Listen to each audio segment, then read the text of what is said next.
हेल्थलीच्या वतीने मी वैद्यकीय उपस्थित सर्व नाट्यरसिकांचं, मान्यवरांचं, सर्वांचं मनपूर्वक स्वागत करते. प्रशांत नामले हे नाव काय कोणालाच नवीन नाही. उलट आपल्या हैदराबादकरांचं भाग्य आहे की आपल्याला आतापर्यंत बरेचदा त्यांचा नाटक पाहायची संधी उपलब्ध झाली. असंच अजून एक नाटक घेऊन आज आपण इथं उपस्थित आहोत सगळेजण. तर जास्त वेळ न घेता आपण लगेचच सुरुवात करूया. तर कार्यक्रमाची सुरुवात करूया आपण दीप प्रज्वलनानं. मी मान्यवरांना विनंती करते की त्यांनी स्टेजवरती यावं. कॅप्टन शांती सोपलेले आणि हरीश मुळे यांना मी विनंती करेन की त्यांनी मान्यवरांना स्टेजवर घेऊन यावं दीप प्रज्वलनासाठी. उमा सिंग, स्वाती रेड्डी भिडे, अंजली पोफळे, मंजिरी गानू,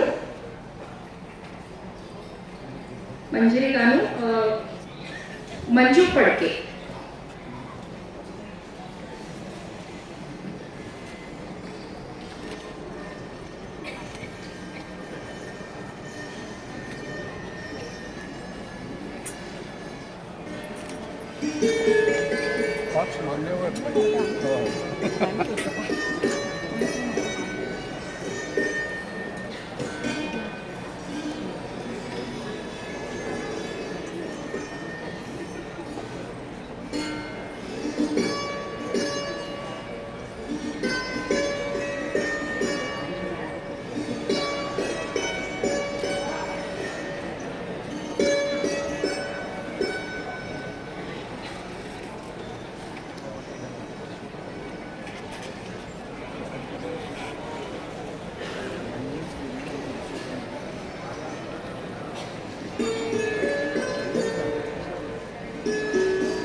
या प्रसन्न संध्याकाळी दीप प्रज्वलनानं छान कार्यक्रमाची सुरुवात झाली आहे. मी मान्यवरांना विनंती करते की त्यांनी स्थानापन्न व्हावं.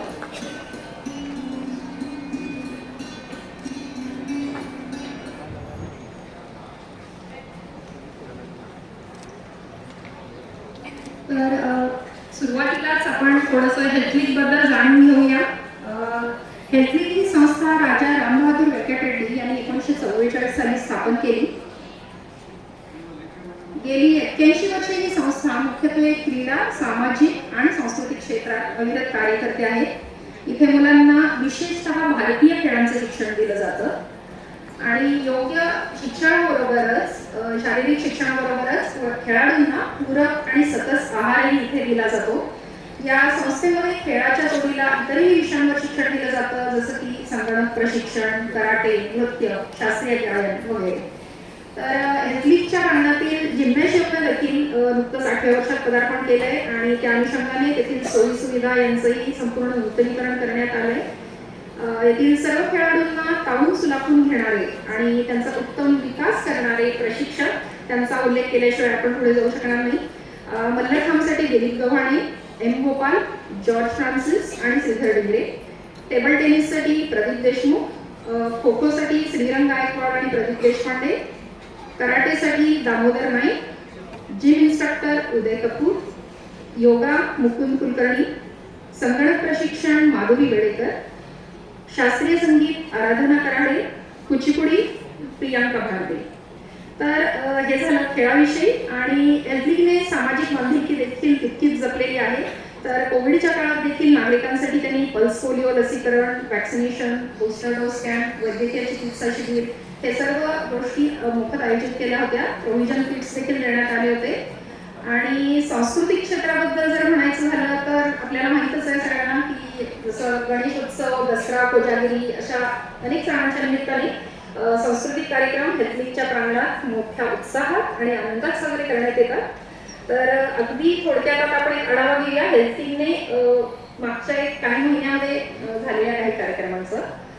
हेल्थलिंक संस्थेला तेलंगणा स्टेट टेबल टेनिस असोसिएशनची संलग्नता मिळाली आहे. आणि श्री प्रदीप देशपांडे यांनी त्यांच्या व्हेटरन्स या कॅटेगरीमध्ये रौप्य पदकही मिळवले.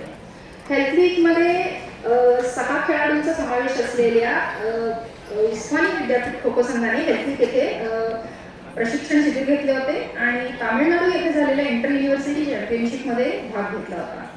वारंगल येथे स्पर्धेत हैदराबाद जिल्हा खो खो संघाने CM कप जिंकला आणि तरुण राज या खेळाडूला सर्वोत्कृष्ट पुरस्कार देण्यात आला. वारंगल इथे झालेल्या 57व्या आंतरजिल्हा खो खो स्पर्धेमध्ये हैदराबाद जिल्हा संघाने कांस्य पदक जिंकले. हेल्थलिंकच्या प्रांगणामध्ये जे प्री प्रायमरी स्कूल चालवलं जातं, अहिल्या स्कूल, तर तेही मागे नसतात. त्यांची फील्ड ट्रिप घेण्यात आली होती. पोस्ट ऑफिस, पोलीस स्टेशन अशा ठिकाणी ही जी 5-6 वर्षाची छोटी छोटी मुलं आहेत त्यांची युसुफगुडा स्टेडियमवर झालेल्या नॅशनल इन्व्हिटेशनल चॅम्पियनशिप या स्पर्धेमध्ये कराटेच्या खेळाडूंनी भाग घेतला होता आणि त्यांना मेडल्स, सर्टिफिकेट आणि टीम ट्रॉफी देण्यात आली होती. हेल्थलिंकने मध्यंतरी एक वेगळा कार्यक्रम आयोजित केला होता की सेल्फ डिफेन्स ट्रेनिंग कॅम्प, की जो खास करता महिलांसाठी आणि मुलींसाठी झाला होता. आणि जपान कराटे असोसिएशन यांच्या संयुक्त विद्यमाने हा कार्यक्रम खूप मोठ्या प्रमाणात यशस्वी झाला. हैदराबाद जिल्हा मल्लखांब संघाने नोव्हेंबरमध्ये नागर कर्नूल जिल्ह्यात झालेल्या तेलंगणा राज्य शालेय क्रीडा स्पर्धेत उत्कृष्ट कामगिरी केली आणि 3 गटामध्ये त्यांना चॅम्पियनशिप मिळाली. 14 वर्षाखालील गट, 17 वर्षाखालील मुलींचा गट, 19 वर्षाखालील मुलांचा गट आणि वैयक्तिक स्पर्धांमध्ये देखील या खेळामध्ये एक उत्कृष्ट कामगिरी बजावली. एम गोपाल यांचं मल्लखांब फेडरेशन ऑफ इंडिया च्या कोषाध्यक्षपदी पुढच्या 3 वर्षासाठी निवडणुकीमध्ये सिलेक्शन झालेलं आहे. आणि आत्ता नुकत्याच सांगायचं तर 10 दिवसापूर्वीच एक उत्तराखंडमधील खातिमा येथे झालेल्या 38व्या राष्ट्रीय क्रीडा स्पर्धेत, म्हणजे ज्याला आपण नॅशनल गेम्स ऑफ इंडिया म्हणतो, त्याच्यामध्ये तेलंगणा राज्य मल्लखांब संघाने 10 खेळाडूंसह भाग घेतला होता. तर इतक्या मोठ्या प्रमाणात कार्य करणारी अशी ही संस्था एक गोष्ट इथं नमूद करते की हेल्थलिंकला देण्यात येणाऱ्या सर्व देणग्या इन्कम टॅक्सच्या ATG अंतर्गत नमूद केल्या जातात. तर ही सर्व माहिती तुम्हाला हेल्थलिंकच्या वेबसाईटवर आणि फेसबुकवर देखील पाहता येईल. तर मग आता हेल्थलिंकच्या स्टुडंट्सनी मिळवलेल्या या इतक्या मोठ्या यशाबद्दल एकदा जोरदार टाळ्यांनी त्यांचं